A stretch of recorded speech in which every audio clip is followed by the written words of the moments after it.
আসসালামু আলাইকুম। আগে আজকে আমি শুটকি বোনা করবো ফুলকপির ডাটা দিয়ে।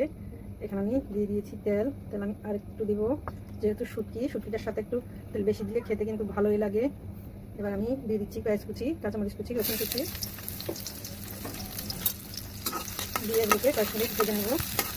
পেঁয়াজটা দেখুন ভাজা ভাজা হয়ে গেছে। এবার আমি এগুলোর সাথে দিয়ে দিব লবণ, লাল মরিচের গুঁড়াটা আমি একটু বেশিয়ে দেবো। শুটকির সাথে কিন্তু একটু মরিচ না খেলে কিন্তু ভালোই লাগে না। দিয়ে দিচ্ছি হলুদের গুঁড়া, দিয়ে দিচ্ছি আদা, দিয়ে দিচ্ছি রসুন। এগুলো দিয়ে এবারে দিকে একটু নাড়াচাড়া করে এগুলোর সাথে দিয়ে দেবো শুটকিগুলোকে আমি হালকা গরম পানি দিয়ে ধুয়ে নিয়েছি।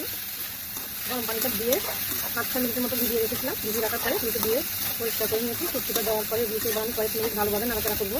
শুটকিটাকে ভালো করে কয়েক মিনিট ভাজার পরে এবার আমি তার সাথে দিয়ে দিচ্ছি দেখুন টমেটোটা দিয়ে আবার আমি কয়েক মিনিট এগুলোকে ভেজে নেবো।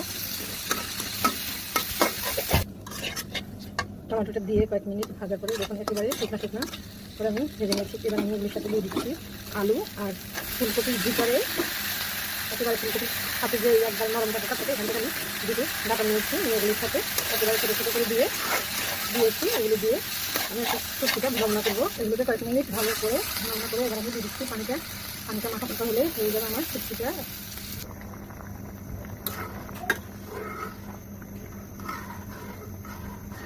এটা হয়ে গেছে একেবারে একদম মাখা মাখা আটালো হয়ে গেছে। এবার আমি উপর দিয়ে দিচ্ছি ধনিয়া পাতাটা। যেসব আপুরা ভাইয়েরা শুটকি পছন্দ করেন তারা দেখে বুঝতে পারছেন কতটা মজা আর কতটা টেস্টি হয়েছে। আজকের মতো এখানেই শেষ। আল্লাহ হাফেজ।